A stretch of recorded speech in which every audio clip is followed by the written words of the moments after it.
Welcome back. This is our very important lecture about typography. According to Wikipedia, typography is the art and technique of arranging type to make written language readable and beautiful.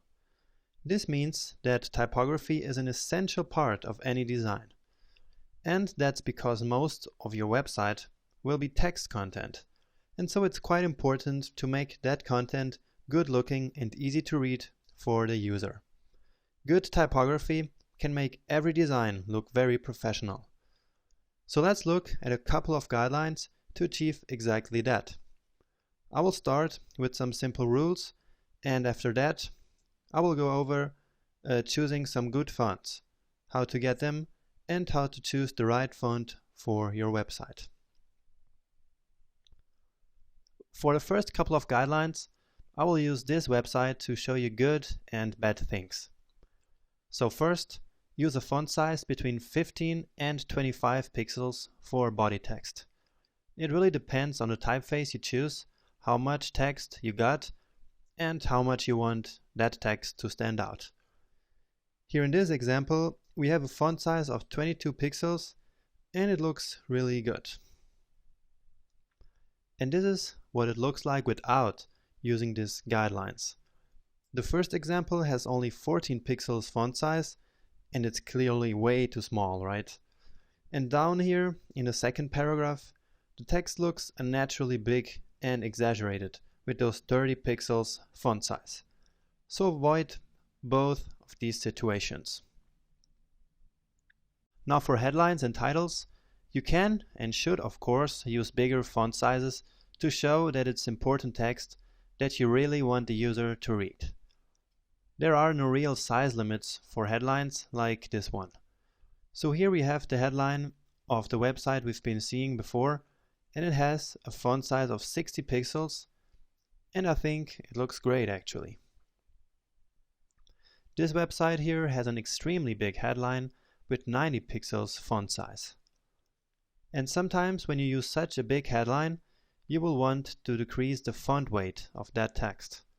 This ensures that the text doesn't steal too much attention from the rest of the content, and it makes the text look less bulky and more modern and elegant.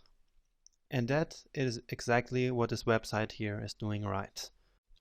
Next up, use a line spacing between 120 and 150% of the font size. Line spacing is the vertical distance between lines and makes text easier to read. Back to our example, this web page here uses a line spacing of 150% to make the text easy to read.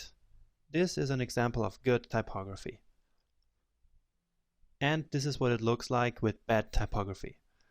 With 100% line spacing, which is what happens when you don't define any line spacing at all, you see this big block of text which is not easy to read because the lines almost overlap.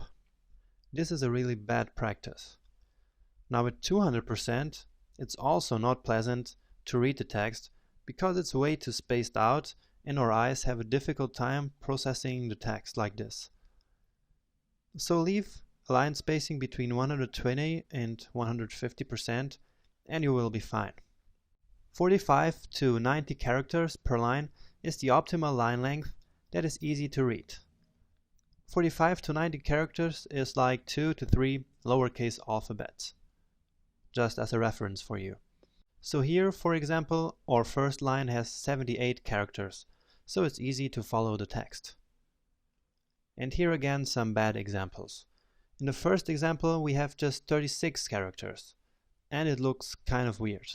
You can, of course, do this if you have some columns with some text, but not in a situation like this with a lot of text. And down here, the text line is way too long, and our eyes find it difficult to travel such a long distance from the end of one line to the beginning of the next line.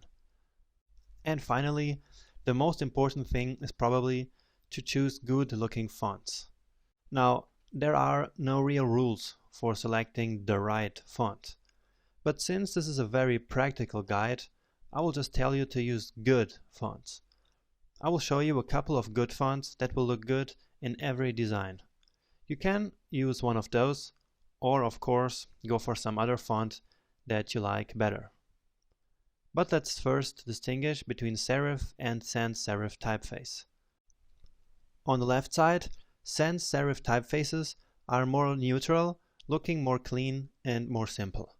They are widely used in most modern websites or apps. On the other side, a serif typeface is one that has those small extensions or strokes called serifs at the end of the letters, just as you can see here on the right side. Serif typefaces are usually used for more traditional purposes that encourage long reading and storytelling.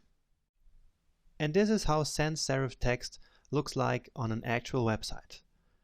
You're probably used to see sans serif text everywhere because it's more used than serif font styles. Also look how the heading uses bigger text but with a very low font weight, as I explained you before. This website is absolutely beautiful and uses all the typography rules that I showed you before. And here are a couple of very good sans serif fonts available on Google Fonts. Now Google Fonts is a very good free resource where you can get web fonts. And web fonts are fonts that you can include directly into your projects without having to download any files. All of these fonts you see here are broadly used, so you can't get wrong when choosing any of them. And Lato is actually the font that I use for this presentation in this course. Please take a look at the Google Fonts website. You can find it in the course ebook. And now serif fonts. Here is again the website we've been looking at before, because it's a great example of really beautiful use of a serif font, at least in the body part. For the headings, this website actually uses a serif font. So you see that you can actually mix serif and sans serif fonts in one website and make it look gorgeous. Here are 3 beautiful serif typefaces, also from Google Fonts. I encourage you to use these if you have a lot of text to show, like a blog website that should have a more traditional look. So, how should you actually choose a typeface? The most important thing is that the font you choose depends strongly on the website you're designing. You need to choose a font which best helps to reflect the look and feel you want for your website that you're designing. Because ultimately, the goal of choosing the right typeface is to engage your audience.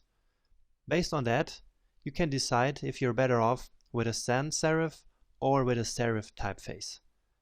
And after you decided that, use a good font. You can start with one of the ones that I showed you before. And if you're a complete beginner, then please only use one typeface. If you want to use more than one, please take a look at the course ebook. You will find a tool there which helps you pairing fonts, which means to choose 2 good fonts for a website. The best you can do is to play around with different typefaces and see which best helps to achieve what you want for your website. And that's it for typography. This was quite a long lecture actually. And next up, we have another very important aspect of web design: colors. So, join me right in the next lecture.